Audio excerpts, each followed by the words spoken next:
Hello students, last class तक हमने to type के कोलाइडल सॉल्यूशन की बात की थी। एक था मैक्रो, सेकंड था माइक्रो। उसी का ये थर्ड टाइप होता है associated colloid. That is third type of colloidal solution, that is C, यानी कि third type of colloidal solution associated colloid, या फिर हम इसको क्या कह सकते हैं, मिसेल्स भी कह सकते हैं। मिसेल। लास्ट क्लास तक हमने देखा था मैक्रोमोलिकुलर माइक्रोमोलिकुलर कंपाउंड। माइक्रोमोलिकुलर कंपाउंड का क्या मतलब था भाई? पार्टिकल का साइज बहुत ज्यादा छोटा था। माइक्रोमोलिकुलर के पार्टिकल का साइज बहुत ज्यादा छोटा होगा तो लार्ज नंबर ऑफ पार्टिकल, लाखों करोड़ों पार्टिकल्स आपस में एग्रीगेट हुए और कोलाइडल रेंज में आ गए, और कोलाइडल रेंज में आने का उन्होंने कोलाइडल सॉल्यूशन का फॉर्मेशन किया। अब हम बात करें मैक्रो कोलाइडल सॉल्यूशन की। मैक्रो कोलाइडल सॉल्यूशन का मतलब है पार्टिकल का साइज अपने आप में बहुत बड़ा है। पार्टिकल का साइज सो लार्ज है क्योंकि उसका मॉलिक्यूलर मास बहुत ज्यादा है। अगर उसका मॉलिक्यूलर मास ज्यादा है, पार्टिकल साइज बड़ा है, तो वो पहले से ही कोलाइडल रेंज में है, तो उसको वो आसानी से कोलाइडल सॉल्यूशन बना पाएगा। अब हम third type of colloidal solution की बात करेंगे, दैट इज एसोसिएटेड कोलाइड्स और मिसेल्स। इसको ध्यान से आपको समझना है, इंपोर्टेंट कोलाइडल सॉल्यूशन का पार्ट है और कभी कभी क्वेश्चन यहाँ से आ जाता है। तो हम समझते हैं एक्चुअल में होता क्या है। देखो, द कंपाउंड डिसॉल्व,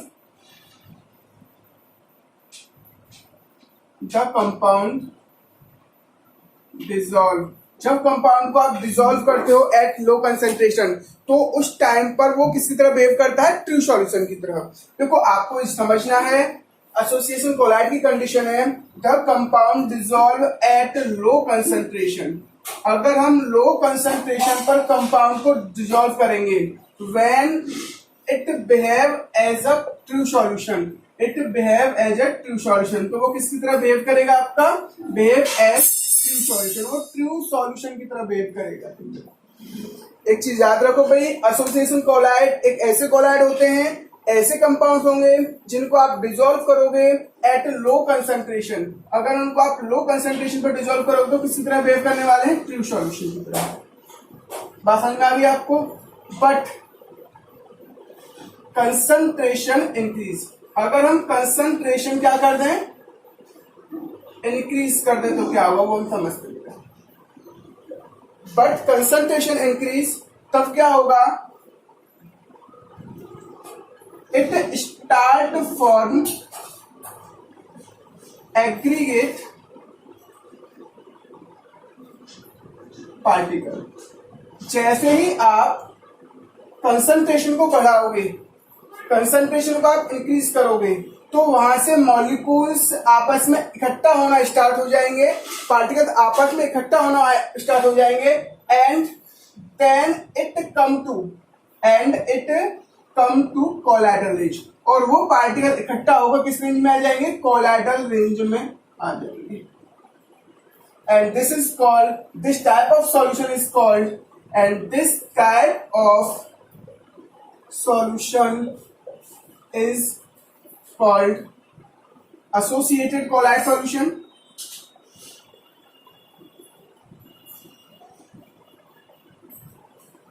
या फिर आप इसको क्या कहते हैं बेटा? मिसेल कहते हैं। क्या कहते हैं? मिसेल।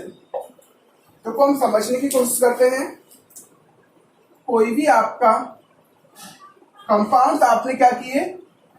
डिसॉल्व कर दिए। कंपाउंड आपने लो कंसंट्रेशन पर डिसॉल्व किए। लो कंसंट्रेशन पर कंपाउंड किसकी तरह बिहेव करता है? ट्रू सॉल्यूशन की तरह। देखो भाई, ये कुछ पर्टिकुलर कंपाउंड की खासियत होती है भाई। कुछ पर्टिकुलर कंपाउंड ही आपके एसोसिएटेड कोलाइड या मिसेल्स का फॉर्मेशन करते हैं। हर एक कंपाउंड आपका एसोसिएशन कोलाइड नहीं बनाता बेटा। उसका नेचर होता है लो कंसंट्रेशन पर वो ट्रू सॉल्यूशन की तरह बिहेव करेगा, लेकिन जैसे ही हम उसकी कंसंट्रेशन बढ़ा देंगे एट हाई कंसंट्रेशन, जैसे ही हम उसकी कंसंट्रेशन बढ़ाएंगे तो पार्टिकल्स आपस में क्या होना स्टार्ट हो जाएंगे बेटा? एग्रीगेट होना स्टार्ट हो जाएंगे। लाखों करोड़ों पार्टिकल आपस में एग्रीगेट हो जाएंगे। पार्टिकल्स जब एक दूसरे का एग्रीगेट होंगे, अब ये किस रेंज में आ चुके होंगे? कोलाइडल रेंज में आ चुके होंगे। बात समझ में आ रही है? जैसे ही आपने कंसंट्रेशन बढ़ाया तो पार्टिकल्स आपस में इकट्ठा होना स्टार्ट हो गए और कोलाइडल रेंज में आ गए, और अगर वो कोलाइडल रेंज में आ गए तो उन्होंने क्या बना लिया? आपका कोलाइडल सॉल्यूशन बना दिया। This type of colloidal solution is called micelle. This type of colloidal solution is called micelle या फिर एसोसिएटेड कोलाइडल सॉल्यूशन। ऐसा नहीं है ये प्रॉपर्टी कुछ स्पेशल कंपाउंड की होती है, प्रत्येक कंपाउंड इस तरह की प्रॉपर्टी शो करता है। अगर हम इसके एग्जांपल की बात करें, इसका ये जो मेन एग्जांपल होगा दैट इज सोप सॉल्यूशन। इसका जो सबसे मेन एग्जांपल होगा दैट इज सोप सॉल्यूशन। अब हम सोप सॉल्यूशन को समझने की कोशिश करते हैं एक्चुअल में है क्या। हम इसकी क्लीजिंग एक्शन की बात करेंगे, उससे पहले एक दो टर्म हम और पढ़ते हैं भाई।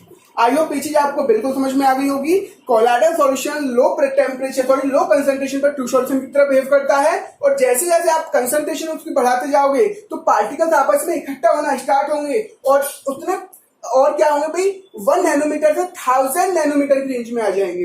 अगर वो 1 नैनोमीटर से 1000 नैनोमीटर की रेंज में आ गए तो कोलाइडल सॉल्यूशन का फॉर्मेशन करेंगे। This type of colloidal solution is called micelle और associated colloidal solution. Main example होता है दैट इज सोप सॉल्यूशन। हम इस सोप सॉल्यूशन की बात करेंगे, उससे पहले एक दो टर्म की स्टडी हम और कर लेते हैं।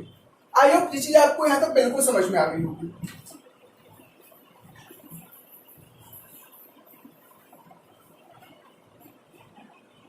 अब हम बात करते हैं, एक टॉपिक को पढ़ लेते हैं, CMC critical micelle concentration. Critical micelle concentration, CMC को शॉर्ट में क्या कहते हैं, CMC को का मतलब होता है critical micelle concentration. Critical micelle concentration का मतलब है minimum concentration,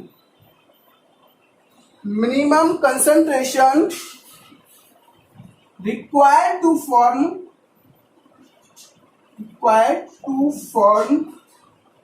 micelle or colloidal association colloidal solution, associated colloidal solution।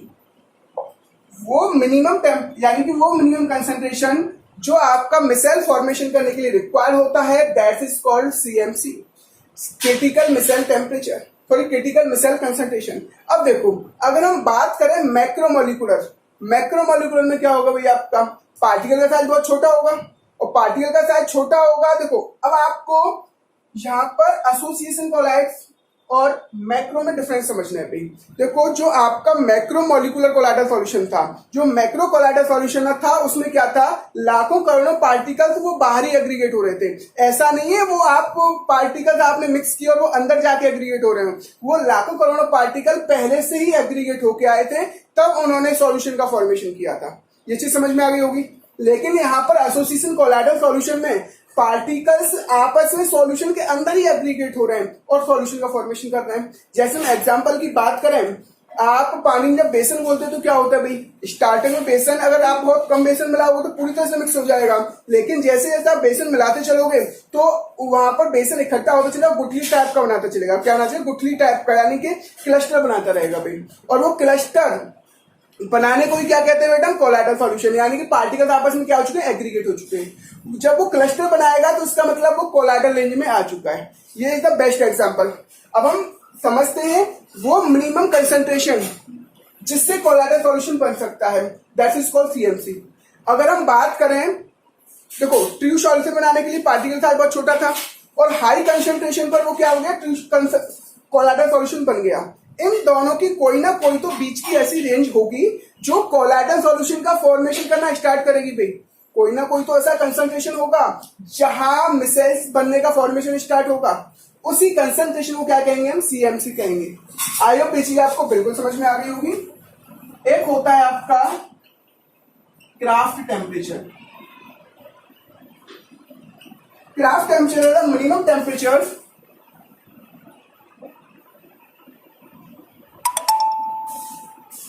when missile formation start।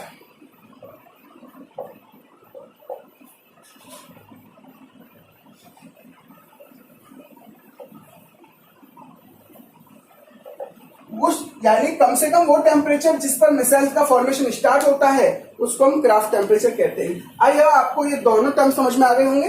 अब हम नेक्स्ट टर्म की स्टडी करते हैं बेटा, क्लीजिंग एक्शन ऑफ सोप। अब हम सोप की क्लीजिंग एक्शन की बात करेंगे।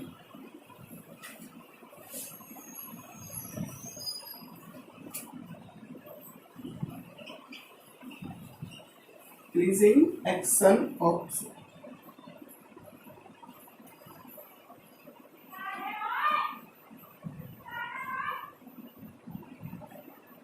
अब हम सोप की क्लीजिंग एक्शन की बात करेंगे बेटा, समझने की कोशिश करते हैं।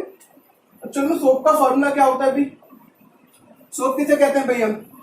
Sodium salt of fatty acid, यानी कि RC नेगेटिव Na पॉजिटिव, या फिर आप कह सकते हो RC नेगेटिव K पॉजिटिव। अगर आपका सोडियम साल्ट होता है तो वो क्या होता है? कपड़ा धोने वाला साबुन बनता है भाई। और अगर आपका पोटेशियम साल्ट होता है तो वो क्या होता है? नहाने वाला साबुन बनता है। देखो हम सोप का मतलब हो गया sodium salt of fatty acid. What means of fatty acid? Fatty acid का मतलब होता है लॉन्ग चेन कार्बोक्सिलिक एसिड। यहाँ पर क्या होता है? फैटी एसिड में R क्या होता है आपका? बहुत लार्ज होता है, यानी कि जो एल्काइल पार्ट होता है वो बहुत लार्ज होता है। और लार्ज का मतलब यहाँ पर हो गया लॉन्ग चेन फैटी एसिड, यानी कि फैटी एसिड का मतलब क्या होता है? लॉन्ग चेन कार्बोक्सिलिक एसिड को ही हम क्या कहते हैं बेटा? फैटी एसिड कहते हैं। यहाँ पर R का मतलब क्या है? R है यहाँ पर large number of alkyl group. यहाँ पर क्या है? R लार्ज एल्काइल ग्रुप बेटा। एल्काइल ग्रुप है जिसकी चेन क्या है? लार्ज है। ये सोप का क्या हो गया? आपका फॉर्मूला हो गया। अगर हम डिटर्जेंट की बात करें,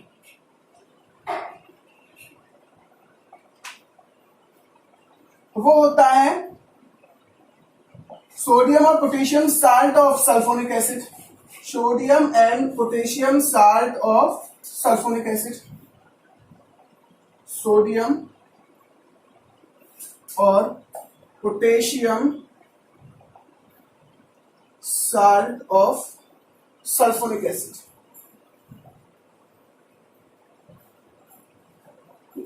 तो हम बात कर रहे हैं यहां पर सोप की, तो हम इसको समझने की कोशिश करते हैं। इसको एक बार पूरा रफ कर देता हूं, उसको समझने की कोशिश करेंगे बेटा। इसको मैं पूरा रफ कर रहा हूं और इसको हम समझने की कोशिश करते हैं एक्चुअल में सोप का क्लीजिंग एक्शन किस तरह से होता है और किस तरह से वो मिसाइल्स का फॉर्मेशन करता है, उसकी हम बात करेंगे। आई होप ये चीज आपको बिल्कुल समझ में आ गई होगी। मैं इसको हल्का सा रफ कर देता हूं और इसको समझने की कोशिश करेंगे।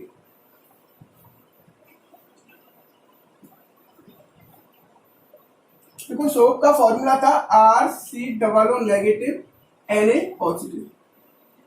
ये तो आपका सोप हो गया अभी। जब आप इसे वाटर में डिसॉल्व करोगे तो क्या होगा भाई? ये क्या है? आपका सोप आयनिक कंपाउंड है। जब आप इसे वाटर में डिसॉल्व करोगे तो ये 2 पार्ट में ब्रेक हो जाएगा। RC नेगेटिव Na पॉजिटिव में ब्रेक हो जाएगा। बात समझ में आ रही है? लेकिन ये जो आपका सोप वर्क करता है वो किसकी वजह से करता है? RC नेगेटिव की वजह से वर्क करता है। और यहाँ पर R क्या है? बहुत ही बड़ी, यानी कि लॉन्ग एल्काइल चेन है। लॉन्ग एल्काइल चेन, तो we can say written as long alkyl chain को इस तरह से लिख दूं C नेगेटिव। Na तो क्या हो गया? वाटर मिक्स हो गया। जो सोप वर्क करेगा वो किसकी वजह से करेगा? RC नेगेटिव की वजह से अपना काम। तो इसको क्या कहूंगा भाई मैं?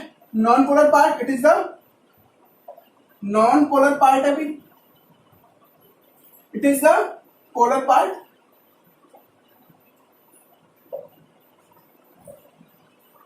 आपको पता है लैग डिसॉल्व लैग भी, आपने ये चीज तो सुनी होगी भी। एक्चुअल में यहाँ पर पोलर पार्ट वाटर में डिसॉल्व होगा, क्योंकि ये डिसोल्यूशन का कॉन्सेप्ट क्या होता है? Lag dissolve lag. Polar part water में डिसॉल्व होगा, नॉन पोलर पार्ट वाटर में डिसॉल्व नहीं होगा। तो हम कह सकते हैं इनसॉल्युबल इन वाटर। ये क्या होता है? वाटर में इनसॉल्युबल होता है। तो it is the non polar part, it is the polar part, so it is the soluble in water. I hope आपको ये चीज यहां तक समझ में आ गई होगी बेटा। अब हम बात कर रहे हैं जो कपड़ा होता है उसमें गंदगी किसकी वजह से होती है भाई? देखो एक्चुअल में होगा क्या? इनसॉल्युबल वाटर है भाई। ये नॉन पोलर पार्ट क्या है? इनसॉल्युबल वाटर, लेकिन but soluble in oil. But soluble in oil, लेकिन ये सॉल्युबल किसमें होता है? ऑयल में सॉल्युबल होता है भाई। Soluble in oil. देखो आपको पता है ये जो डीजल है, पेट्रोल है, वो क्या है भाई? आपके प्योर एल्काइल कंपाउंड है। प्योर एल्केन कंपाउंड है। और ये क्या होते हैं? वाटर में इनसॉल्युबल होते हैं। तो ये जो एल्काइल पार्ट है वो भी क्या होगा? वाटर में इनसॉल्युबल होगा। आपने लैग डिसॉल्व लैग का कॉन्सेप्ट सुना है भाई? ये जो एल्काइल पार्ट होगा वो ऑयल में क्या होगा? सॉल्युबल होगा। ये जो एल्काइल पार्ट होगा वो क्या होगा? ऑयल में सॉल्युबल होगा, क्योंकि ये क्या है? Non polar part. और ये ऑयल भी क्या है? आपके non polar part. I hope ये चीज आपको यहाँ तक बिल्कुल समझ में आ गई होगी बेटा। लेकिन अब हम बात करते हैं कपड़े पर एक्चुअल में गंदगी होती है वो किसकी वजह से होती है भाई? देखो कपड़े पर जो मेजरली आपकी गंदगी होगी, इम्प्योरिटीज होगी, वो ऑयल की वजह से होगी। जो अगर उस पर सिंपल इम्प्योरिटी, जब सिंपल डस्ट है तो उसको हम पानी से धोकर भी साफ कर सकते हैं, लेकिन ऑयल को हम पानी से धोकर साफ नहीं कर सकते भाई, इसलिए सोप की जरूरत पड़ती है। अब सोप क्या करता है, बेटा, ऑयल से जाके अटैक करेगा और वहां से सोप यानी कि जो ऑयल के पार्टिकल होंगे उनको हटा देगा। अब हम समझते हैं किस तरह से सोप अपना वर्क करता है, उसको समझने की कोशिश करेंगे बेटा। अब देखो सपोज दैट हम इस तरह समझ लें, ये हमारा क्या है, क्लॉथ है अभी, ये आपका ऑयल है। अब क्या किया, सोप यहां पर आएगा और इस ऑयल को यहां से क्या कर देगा, रिमूव कर देगा भाई। अब हम समझते हैं एक्चुअल में ये सोप ऑयल को रिमूव कैसे करता है और किस तरह से मिसाइल का फॉर्मेशन करता है, उसकी बात करेंगे। ये चीज आपको यहां तक बिल्कुल समझ में आ गई होगी। अब हम बात करते हैं एक्चुअली मिसाइल का फॉर्मेशन क्या होता है बेटा। अब हम समझते हैं it is the oil, it is the oil, ये क्या आपको कपड़े पर ऑयल है। अब क्या होगा, आपने देखा होगा जब आप स्टार्टिंग में आप सपोज एक बाल्टी पानी ले लो और उसमें आप थोड़ा सा साबुन सोप सॉल्यूशन घोल दो, तो क्या होगा भाई, क्या वहां पर बबल्स बनेंगे? बिल्कुल नहीं बनेंगे। आपको पानी बिल्कुल ट्रांसपेरेंट दिखाई देगा। यहां तो बात समझ में आ रही है। तो at a low concentration true यानी कि association colloidal solution behave as a true solution. जब आपने पानी में थोड़ा सा सोप सॉल्यूशन मिलाया तो वो ट्रू सॉल्यूशन की तरह बिहेव करेगा। लेकिन आपने क्या किया, कपड़े को कुछ टाइम के लिए आपने कोई इम्प्योर यानी गंदा कपड़ा लिया और उसको कुछ टाइम के लिए सोप सॉल्यूशन में भिगो के रख दिया। अब होगा क्या, अब आप सोप सॉल्यूशन में उसको कुछ टाइम के लिए भिगो के रखोगे तो आप जब उसको कुछ टाइम बाद देखोगे तो ऊपर जो होगा व्हाइट कलर का आपका प्रेसिपिटेट बन जाएगा। तो दिस व्हाइट कलर का प्रेसिपिटेट आया कहां से, वो हम समझने की कोशिश करते हैं एक्चुअल में हो क्या रहा है। ये बात समझ में आ गई। तो एक्चुअल में जैसे जैसे आप कंसंट्रेशन बढ़ाते चले गए वैसे वैसे क्या होगा, सोप सॉल्यूशन के जो पार्टिकल्स होंगे, सोप के जो पार्टिकल्स होंगे वो ऑयल के साथ, ऑयल पर जाके इंटरेक्ट होने लग जाएंगे, ऑयल के साथ अटैच होने लग जाएंगे, उसकी तरफ अट्रैक्ट होने लग जाएंगे और उसको चारों तरफ से घेर लेंगे। और उसको जब वो चारों तरफ से घेर लेंगे तो उसको किसका फॉर्मेशन करते हैं, वो मिसाइल का फॉर्मेशन करते हैं। देखो लो कंसंट्रेशन वो ट्रू सॉल्यूशन की तरह बिहेव कर रहा था, लेकिन जैसे ही आपने सोप को जो ज्यादा घिसा तो क्या होगा, सोप आपने वो ज्यादा लगाया तो क्या होगा भाई, ये जो ऑयल है उस पर सोप के पार्टिकल्स आके इकट्ठा होने लग जाएंगे भाई इस तरह से, और इसको चारों तरफ से घेर लेंगे।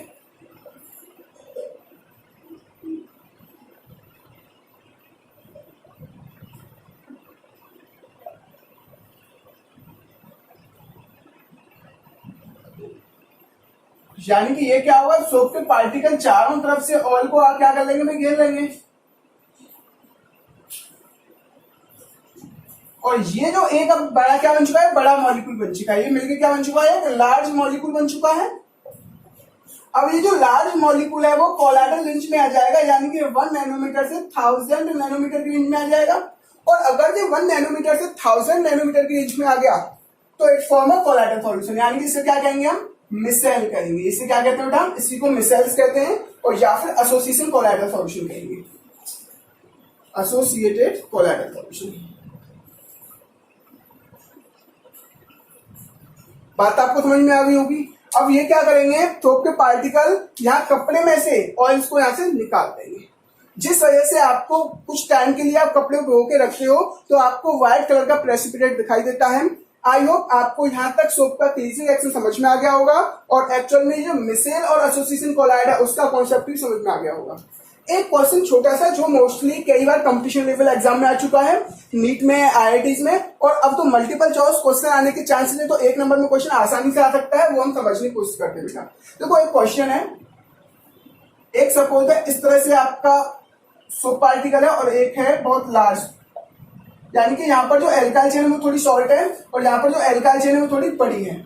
अब आपको बताना है इनमें से बेटर, इनमें से कौन सा इजीली कोलाइडल सॉल्यूशन का फॉर्मेशन करेगा, इसमें से इजीली कौन सा मिसाइल का फॉर्मेशन करना है वो आपको बताना है। That is a easily missile का फॉर्मेशन करेगा या बी मिसाइल का फॉर्मेशन करेगा वो आपको बताना है। तो आप सभी का आंसर होगा भाई बी, क्योंकि देखो एल्काइल चेन जितनी बड़ी होगी तो यहाँ तो 100 पार्टिकल्स में काम हो रहा है भाई, 100 मॉलिक्यूल्स में काम हो रहा है, और एल्काइल चेन जितनी छोटी होगी तो आपको कंसंट्रेशन उतनी ज्यादा लगानी पड़ेगी, यहाँ 1000 पार्टिकल्स में काम होगा भाई। यहाँ जो काम ये 100 पार्टिकल्स में हो रहा है, यानी कंसंट्रेशन यहाँ पर 100 पार्टिकल में इतनी हो चुकी है और यहाँ उतनी कंसंट्रेशन किसमें होगी 1000 पार्टिकल्स में, तो इजीली मिसाइल का फॉर्मेशन कौन करेगा, बी करेगा। बी बात समझ में आ रही है। अगर हम बात करें, अगर ये बी इजीली मिसाइल का फॉर्मेशन करेगा तो इसके लिए सीएमसी की वैल्यू क्या होनी वाली है भाई, इजीली मिसाइल का फॉर्मेशन कौन करेगा आपका बी, यानी कि जितना लॉन्ग पार्ट होगा, लॉन्ग एल्काइल पार्ट जितना बड़ा होगा, कंसंट्रेशन उतनी क्या होगी सीएमसी, क्रिटिकल मिसाइल कंसंट्रेशन क्या होगी, उतनी मिनिमम होगी भाई, उतनी आपको कंसंट्रेशन क्या देनी पड़ेगी, कम देनी पड़ेगी। और जितनी आपका शॉर्ट एल्काइल चेन होगी उतनी ही कंसंट्रेशन क्या देनी पड़ेगी, आपको ज्यादा देनी पड़ेगी, मैक्सिमम कंसंट्रेशन देनी पड़ेगी। आई होप ये चीज आपको समझ में आ गई होगी। यानी कि ये हम कह सकते हैं CMC is inversely proportional to length of alkyl part, length of alkyl part, यानी कि एल्काइल पार्ट की लेंथ जितनी बड़ी होगी कंसंट्रेशन आपको उतनी ही कम देनी पड़ेगी, उतना ही इजीली मिसाइल का फॉर्मेशन होगा। आई होप ये चीज आपको बिल्कुल समझ में आ गई होगी और इस तरह के क्वेश्चन 1 मार्क्स में मल्टीपल चॉइस क्वेश्चन में आसानी से आ जाते हैं। देखो एक छोटा सा क्वेश्चन और देखते हैं भाई।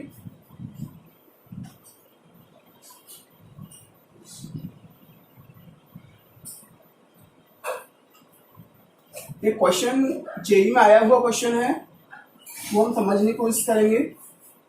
क्वेश्चन दिस, एक तो हमारा C15H51 C negative L positive A, B is C17H35 C negative L positive, C is 37 and H is 75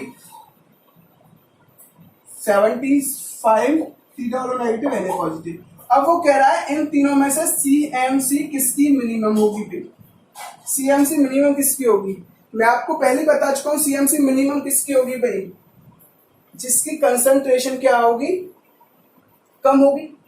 CMC minimum होने का मतलब क्या है, कंसंट्रेशन जितनी कम होगी सीएमसी उतनी, यानी कि सीएमसी का मतलब concentration less, concentration minimum. CMC क्या है, कंसंट्रेशन है, और कंसंट्रेशन मिनिमम किसमें होगी भाई, जितनी बड़ी लॉन्ग चेन होगी उतनी ही कंसंट्रेशन मिनिमम होगी, और जहां कंसंट्रेशन मिनिमम होगी तो सीएमसी की वैल्यू क्या होनी है, यहाँ पर मिनिमम होने वाली है, क्योंकि जितना बड़ा एल्काइल पार्ट होगा उतना ही सीएमसी क्या होगा, मिनिमम होगा। आई होप ये चीज आपको बिल्कुल समझ में आ गई होगी और यहाँ से इस तरह से रिलेटेड कुछ क्वेश्चंस भी आ जाते हैं।